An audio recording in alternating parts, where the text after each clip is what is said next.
Sorry, আপনাকে একটু অপেক্ষা করতে হলো। একটা ভিজিটে গিয়েছিলাম, বসুন। হ্যাঁ, no it's okay, I know you are a busy person. Any problem? আবার কি হলো?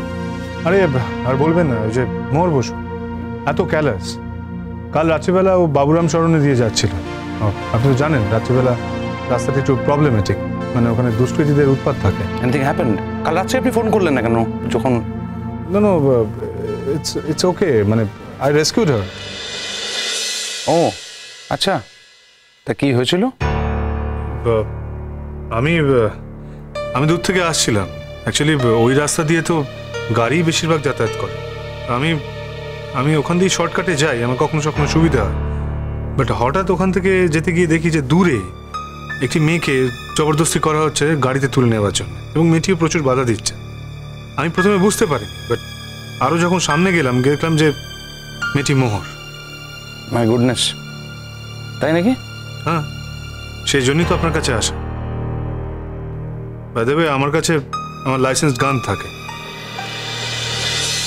আমি ওদেরকে দূর থেকে দেখেই বুঝেছিলাম যে ওরা আমার মুখের কথা শুনবে না বা আমার কথা মানবে না।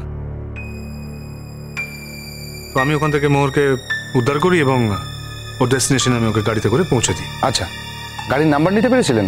না না, আমি গাড়ির নাম্বারটা পাইনি। অ্যাকচুয়ালি আমি ওই মেয়েটির থেকেই নাম্বারটা পেয়েছি। তার মানে দেখা যাচ্ছে যে আপনি খুবই কাইন্ড হার্টেড একজন মানুষ। ঘটনাটা কলেজ প্রিমাইসেসের বাইরে ঘটেছে, তাও জাস্ট একজন স্টুডেন্টকে বাঁচানোর জন্য আপনি এত কিছু করলেন, তারপর এখন এসেছেন কমপ্লেন করতে। মানে আপনার এতটা কম্প্যাশন রয়েছে, আপনি এতটা হিউম্যানিস্ট, তা সত্ত্বেও লোকে আপনাকে মিসআন্ডারস্ট্যান্ড করে। মোহর বসু মিসআন্ডারস্ট্যান্ড করে কেন বলুন তো? আরে ওর কথা বাদ দিন, জাস্ট লিভ ইট। ও আমাকে মিসআন্ডারস্ট্যান্ড করলো না প্রপারলি আন্ডারস্ট্যান্ড করলো, I don't care, I don't bother even. আচ্ছা, এই ব্যাপারটা দেখবেন। বাই দ্য ওয়ে, আমি নাম্বারটা দিচ্ছি আপনাকে। It's WB। হ্যাঁ প্লিজ। বলুন। ইটস WB 2C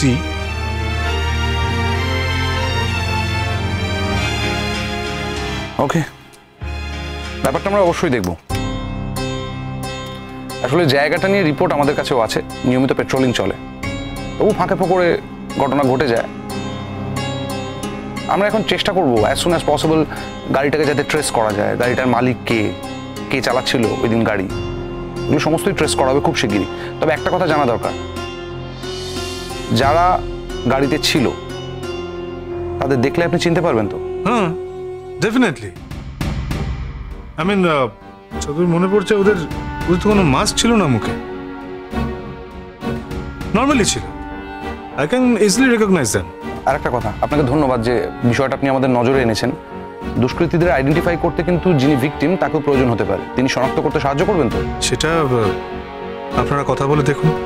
না, আমার যেটুকু মনে হয়েছে উনি বোধহয় হেল্প করবেন, ওনার যেরকম লড়াই করার স্পিরিট। হ্যাঁ, সেই তো। সে কি, আপনি সার্কাস্টিক হচ্ছেন কেন? আমার তো সত্যিই মনে হয়েছে যে ওনার লড়াই করার স্পিরিটটা খুব ভালো, ইজন্ট ইট? দেখুন, লড়াই করলেই তো আর হলো না, লড়াইটা ভুল না ঠিক সেটা তো জানতে হবে। আদারওয়াইজ ভুল লড়াই করে একটা মানুষ কিন্তু অনেক দূর পিছিয়ে যায়। আমার তো মনে হয় উনি যে লড়াইটা করেছেন তাতে পজিটিভ আউটকামই হয়েছে। কেন? আমি সরি বলেছি বলে? সরি বলাটা ইস্যু নয়, এখানে সবটা শান্তিপূর্ণভাবে মিটেছে। আসলে এই আন্দোলনটা নিয়ে আমরাও টেনশনে ছিলাম, ছাত্রছাত্রীদের আন্দোলন তো, আর ওদের আন্দোলনটা ছোঁয়াচে হয়, খুব সহজে মানুষকে মোটিভেট করে দেয়, সাধারণ মানুষ যুক্ত হয়ে পড়ে। একটা কলেজে আন্দোলন হচ্ছে মানে বাকি কলেজগুলো ইনভলভ হয়ে পড়লো, আস্তে আস্তে একটা বিরাট আকার ধারণ করলো। ফাইনালি যে সমস্তটা শান্তিপূর্ণভাবে মিটেছে সেটাই আসল, এবং উভয় পক্ষই তাতে খুশি, সেটা ইম্পর্টেন্ট। আর গোটা বিষয়টাতে আমরা যে ভূমিকাটা নিতে পেরেছি, গোটা শান্তিপূর্ণভাবে মিটিয়ে দিতে পেরেছি, তাতে আমিও কিছুটা স্যাটিসফাইড মনে হচ্ছে, আমরাও সাকসেসফুল। হ্যাঁ, শান্তিপূর্ণভাবে থেমেছে সেটা আপনি দেখতে পেয়েছেন, বাট উভয় পক্ষেই যে এতে হ্যাপি সেটা আপনি কি করে বুঝলেন? দেখুন, মোহর বসু তার ইগো স্যাটিসফাই করার জন্য আমাকে দিয়ে সরি বলেছেন, যেটা ও মনে করে, বাট আমি ওই সরিটা বলে যে খুব স্যাটিসফাইড সেটা তো আমি বলিনি।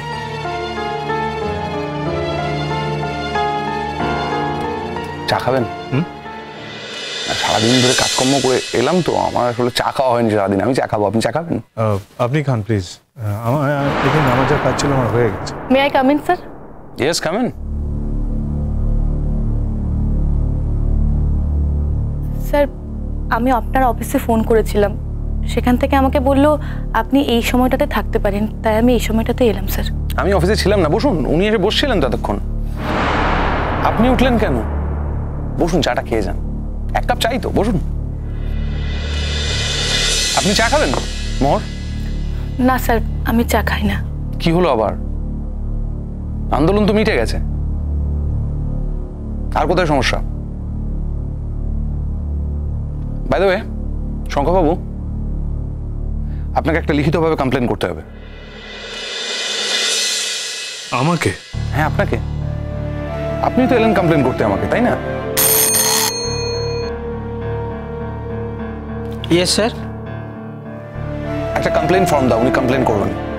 ওকে ওকে স্যার। বলুন, আপনার কি ব্যাপার? স্যার,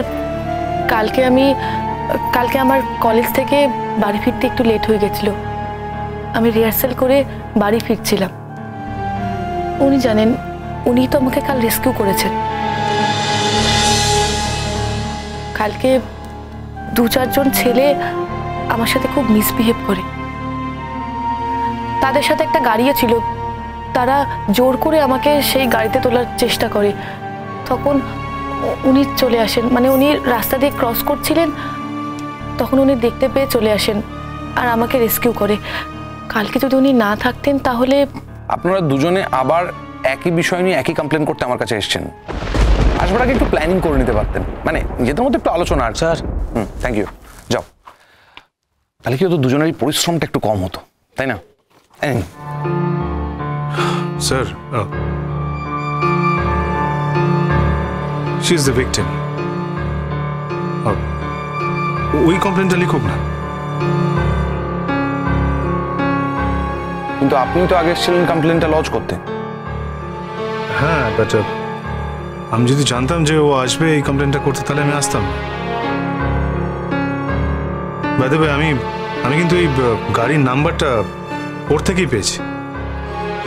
কিন্তু আমি কি করে জানবো যে আপনি আমার ব্যাপারে কথা বলতে এখানে আসবেন? স্যার, আমি কারো পার্সোনাল ব্যাপারে এখানে কথা বলতে আসিনি। এই দুর্ঘটনাটা যে কোনো মেয়ের সাথেই ঘটতে পারে।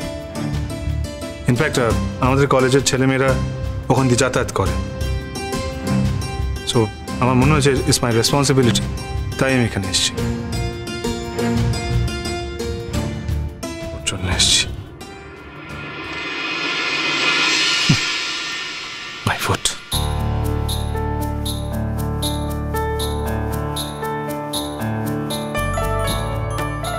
আচ্ছা, আপনারা দুজন ঝগড়া করবেন না কে কমপ্লেনটা লিখবেন সেটা ডিসাইড করবেন? দেখুন, আমার কিন্তু তাড়া আছে, হ্যাঁ, অনেকগুলো কাজ করতে হবে। আমার যদি সময় থাকতো আমি নিশ্চয়ই আপনাদের দুজনের এই ঝগড়াটা শুনতাম, কিন্তু আমার কাছে একদম সত্যিই সময় নেই। উনি আমাকে ফোন করে জানিয়েছিলেন, তাই আমি এখানে এসেছি। আরও একজন আসবে, তার সাথে মিটিং করতে হবে। So please decide. স্যার, আপনি ওকে দিয়ে কমপ্লেনটা লেখান। দিন স্যার, আমি লিখে দিচ্ছি, আমার কোনো অসুবিধে নেই। দিন। আমি তাহলে উঠি। উনি যাই লিখুন না কেন, কমপ্লেনটা কিন্তু প্রথম আপনিই করেছিলেন। ইনফ্যাক্ট ফোন করে করেছিলেন যে উনি কমপ্লেন জানাতে চান গোটা বিষয়টাতে।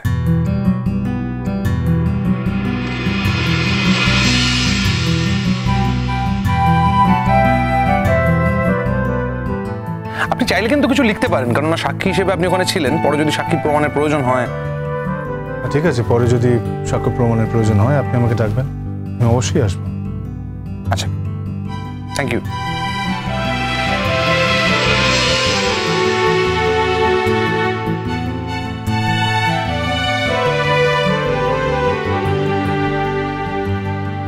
স্যার, আমি নাম, ঠিকানা আর তারিখটা বসিয়ে দিয়েছি। আর কিছু কি লিখতে হবে? না, লাগবে না, দিন।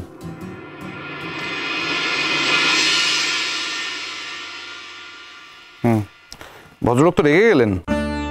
উনি তো ওটাই পারেন, এছাড়া আর উনি কি পারেন? সে কি, এরকম একজন ব্রিলিয়ান্ট অধ্যাপক কালকে রাত্রে আপনাকে বাঁচালেন, তারপর এটা বলছেন? উনি এখানে আসবেন আমি কি করে জানবো স্যার? হ্যাঁ, উনি আমার কাছ থেকে গাড়ির নাম্বারটা নিয়েছিলেন, কিন্তু উনি তো আমাকে বলেনি যে উনি এখানে আসবেন। আমি যদি জানতাম যে উনি এখানে আসবেন তাহলে আমি এখানে আসতামই না। আর তাছাড়াও এই ব্যাপারটা আমি এখানে অ্যাডিশনালি এসেছি, তাতে ওনার প্রবলেমটা কোথায়? আমি এখানে এসেছি বলে ওনার সমস্যা, আমি বুঝতে পারি না ওনার সমস্যাটা কোথায় হয়। ওনাকে মিসবিহেভ করতে হবে তাই উনি মিসবিহেভ করেন। জানেন তো স্যার, ওনার এটা এজেন্ডা। আমাকে দেখলেই উনি মিসবিহেভ করেন। সরি স্যার, আমি আপনাকে আবার ডিস্টার্ব করলাম। ডিস্টার্ব করার কি আছে? আপনি ওদের ভুলে গেছেন এটা আমার কাজ, এটার জন্যই সরকার থেকে আমার মাইনে দেয়। ছেলেগুলোকে আইডেন্টিফাই করি, তাদেরকে ধরে নিয়ে আসি, তারপর আপনাকে ডাকবো আইডেন্টিফাই করতে।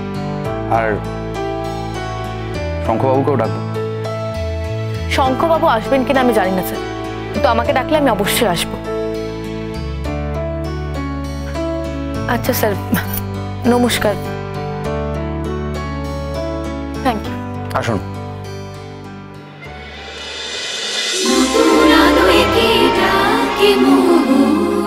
চলো চলো চলো চলো চলো পাল্টাই।